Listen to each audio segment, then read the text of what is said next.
आज से तकरीबन 2300 साल पहले एक पूरी फौज खुद चलकर मौत के मुंह में चली गई। इसलिए नहीं कि वो कमजोर थी, बल्कि इसलिए कि वो एक अपाहिज शख्स की चाल में आ गई थी। ये कहानी उसी चाल की है। ये कहानी है जंग मालिंग की।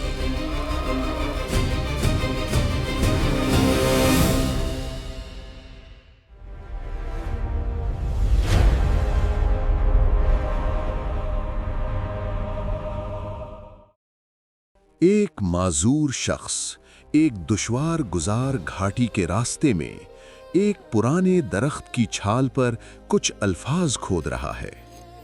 दो सिपाही उसे सहारा देकर खड़ा किए हुए हैं। उसका खंजर लकड़ी में आहिस्ता आहिस्ता उतर रहा है। हर लकीर एक अजियत है, हर सांस एक बोझ। वो जानता है कि वो अब कभी अपनी टांगों पर नहीं चल सकेगा, लेकिन उसे ये भी मालूम है कि जिस शख्स ने उसका ये हाल किया है वो इसी रास्ते से आ रहा है। एक सिपाही सरगोशी करता है, उस्ताद, क्या ये वाकई जरूरी है? वो शख्स मुड़कर नहीं देखता। जब तहरीर मुकम्मल हो जाती है, वो एक कदम पीछे हटता है और दरख्त पर कुंदा अल्फाज को देखता है। पांग जुअन इस दरख्त के नीचे मरेगा। ये पागलपन नहीं था, ये गुस्सा भी नहीं था, ये एक पेशगोई थी। आज से तकरीबन 2300 साल पहले एक पूरी फौज खुद चलकर मौत के मुंह में चली गई। इसलिए नहीं कि वो कमजोर थी, बल्कि इसलिए कि वो एक शख्स की चाल में आ गई थी। वो शख्स वो राज जानता था जो अक्सर जर्नैल कभी नहीं सीख पाते, कि हार और जीत का फैसला जंग शुरू होने से पहले ही हो जाता है। 4वीं सदी कब्ल मसीह में चीन 7 रियासतों में बंट चुका था। यो सल्तनत की ताकत खत्म हो चुकी थी। उसके बाद जो जमाना आया वो अमन का नहीं था। ये नस्ल दर नस्ल जारी रहने वाली जंगों का दौर था। इत्तेहाद वक्ती थे और रहम को कमजोरी समझा जाता था। जंग अब रोज का मामूल बन चुकी थी और चैन कहीं नहीं था। शाही दरबारों और जंग के मैदानों से दूर एक खामोश जहन मुस्तकबिल की जंगों की शक्ल बदल रहा था। उसका नाम था सुन बिन। जंगी फनून का तालिब इल्म, जंगी फलसफे का माहिर। सुन बिन का मानना था कि जंगें सिर्फ तादाद और ताकत से नहीं जीती जाती, बल्कि जंग की सूरत हाल को जांचने और इंसानी रवैयों को समझने से कामयाबी मिलती है। उसने एक बार अपने साथियों से कहा था, वो सिपह सालार जो सिर्फ ताकत पर भरोसा करता है, वो अपनी शिकस्त पहले ही कबूल कर चुका होता है। उसी फौजी एकेडमी में एक और तालिब इल्म भी था। उसका नाम था पैंग वान। ज़हीन, पुरज़्म, मगर बेसब्र और चालाक। जहां सन बिन इल्म और फहम से जंगी फनून में महारत चाहता था, वहां पैंग वान जल्द अज जल्द शोहरत चाहता था। जहां सन बिन सब्र और तहम्मुल का आदी था, वहां पैंग वान हार बर्दाश्त करने की हिम्मत नहीं रखता था। शुरू में दोनों ने साथ सीखा। कुछ अरसा वो दोस्त भी रहे, लेकिन ताकत और शोहरत के खेल में तवाज़ुन ज्यादा देर कायम नहीं रहता। जैसे जैसे सन बिन की शोहरत बढ़ती गई, पांग जवान की बेचैनी आहिस्ता आहिस्ता हसद में बदल गई। तारीफ मवाजना बन गई और मवाजना दुश्मनी। एक रात उसने अपने अफसर से कहा, जब तक सन बिन जिंदा है, मैं हमेशा उसके साए में रहूंगा। कुछ ही अरसे बाद उसने सन बिन पर गद्दारी का इल्जाम लगा दिया। सजा कत्ल नहीं थी। सजा ये थी कि उसे और उसकी सोच को मिटा दिया जाए। उसके घुटनों की हड्डियां तोड़ दी गईं। जब वो जमीन पर गिरा, पांग जुआन ने नीचे झुककर कहा, तुम्हें सिर्फ किताबों तक महदूद रहना चाहिए था। कदीम चीन में एक माजूर शख्स फौज का सिपासालार नहीं बन सकता था। पैंग जुआन को लगा कि खतरा खत्म हो गया है, लेकिन वो गलत था, क्योंकि आप किसी इंसान की टांगें तोड़ सकते हैं लेकिन उसकी सोच को खत्म नहीं कर सकते। सन बिन खुफिया तौर पर रियासत वई से निकलकर रियासत ची जा पहुंचा। जब वहां के जर्नैलों ने उसे देखा, वो रुक गए। जो खुद खड़ा नहीं हो सकता, वो फौज की रहनुमाई कैसे करेगा? सन बिन ने सुकून से कहा, जंगे पैरों से नहीं, दिमाग से जीती जाती है। रियासत ची ने बात मान ली और सन बिन को फौज का मुशीर मुकर्रर कर दिया। अब सन बिन मौके का इंतजार करने लगा। किस्मत ने बिलाखिर उसे ये मौका दे दिया।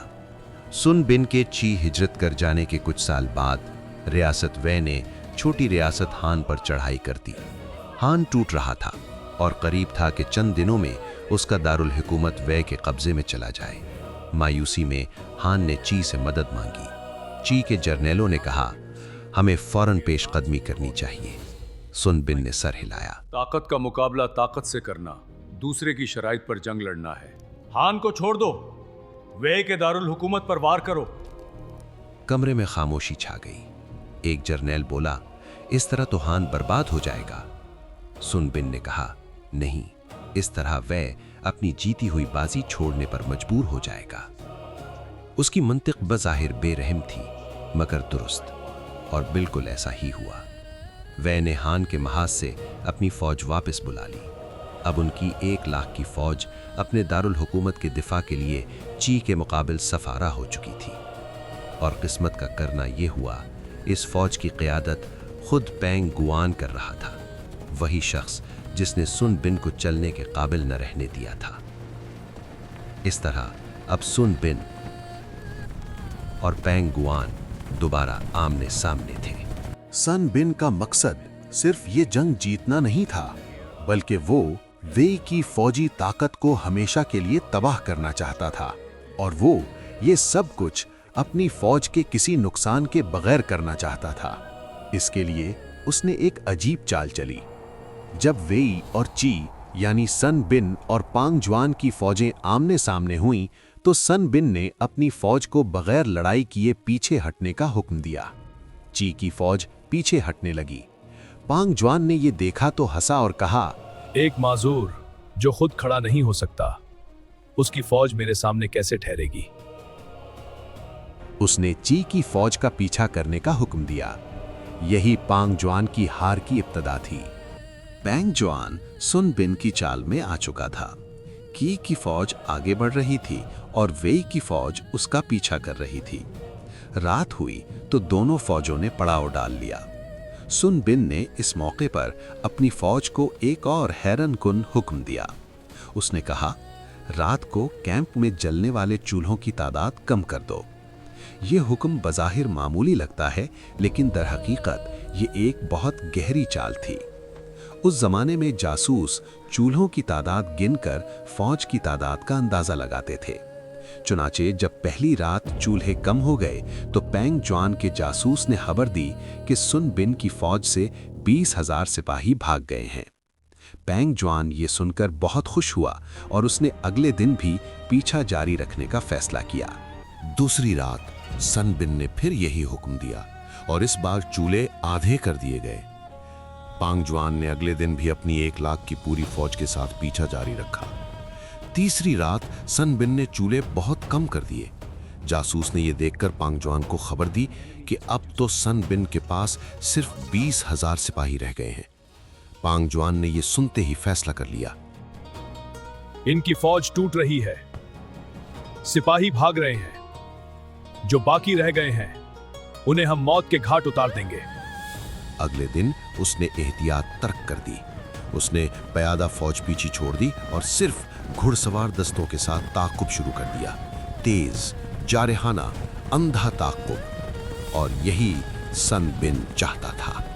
सन बिन ने पहले ही मैदान का इंतखाब कर रखा था। मालिंग, एक तंग वादी। जिसके दोनों तरफ बुलंद चट्टानें थीं और घना जंगल। न पलटने की जगह, न बच निकलने का रास्ता। सन बिन ने वादी के दोनों जानिब चट्टानों पर 10,000 तीरंदाज छुपा रखे थे।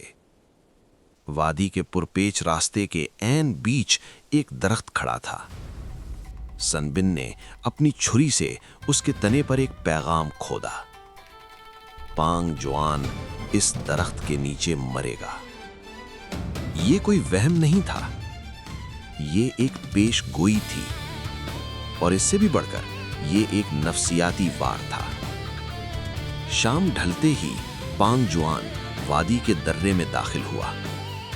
पुरपेच रास्तों से गुजरते हुए वो उस मकाम पर पहुंचा जहां रास्ते के बीच दरख्त पर कुछ अल्फाज कुंदा थे। उन अल्फाज को पढ़ने के लिए उसने एक मशल बुलंद की, और जूं ही मशल की रोशनी बुलंद हुई, चारों तरफ से तीरों की बारिश बरसने लगी। घोड़े चीखे, सिपाही गिरे। किसी ने दुश्मन को देखा भी नहीं। तंग रास्ते में घुड़सवार न आगे जा सकते थे न पीछे। तीर बारिश की तरह बरस रहे थे। पांग जुआन ने सर झुका लिया। मैं इसे उपहास समझता रहा, और ये पांग जुआन का गुरूर खाक में मिल चुका था। तीरों की एक बौछार उस पर गिरी और पांग जुआन वहीं खत्म हो गया। सुबह तक दर्रा खामोश हो चुका था। वे के अक्सर सिपाही मारे जा चुके थे। जो बच गए थे उन्हें जी के फौजी गिरफ्तार कर रहे थे। वे का शहजादा शिन भी गिरफ्तार हो चुका था, और रियासत वे की ताकत हमेशा के लिए खत्म हो गई थी। तारीख सुन बिन की इस जंगी चाल को कम होते चूल्हों की चाल के नाम से याद करती है। ये ताकत की फतह नहीं थी, ये जहानत की जीत थी। पांग जुआन को अपनी ताकत पर नाज था, और वो सुन बिन को अपने से कमतर समझता रहा। सुन बिन ने इसी सोच का फायदा उठाया और अपनी जहानत से एक जंगी हिकमत अमली के जरिए बगैर अपना नुकसान किए एक पूरी फौज को दफन कर दिया। मालिंग की जंग में उसने पांग जुआन को ये सबक सिखाया, ताकत और हथियार सिपाहियों को मारते हैं, लेकिन जहानत और हिकमत अमली बड़ी बड़ी फौजों को तबाह कर देती है। और कमजोर नजर आने वाला दिमाग बाज दफा ताकतवर हाथों से ज्यादा खतरनाक हो सकता है। इस जंग के सदियों बाद रेत के समंदरों में एक और ज़हीन सालार ने इसी उसूल को अपनाया, तबाही के लिए नहीं बल्कि इत्तेहाद के लिए। वो कहानी है फतह मक्का की। देखें अगली किस्त में। इस तरह की मजीद वीडियोस के लिए हमारा चैनल सब्सक्राइब करना ना भूलें।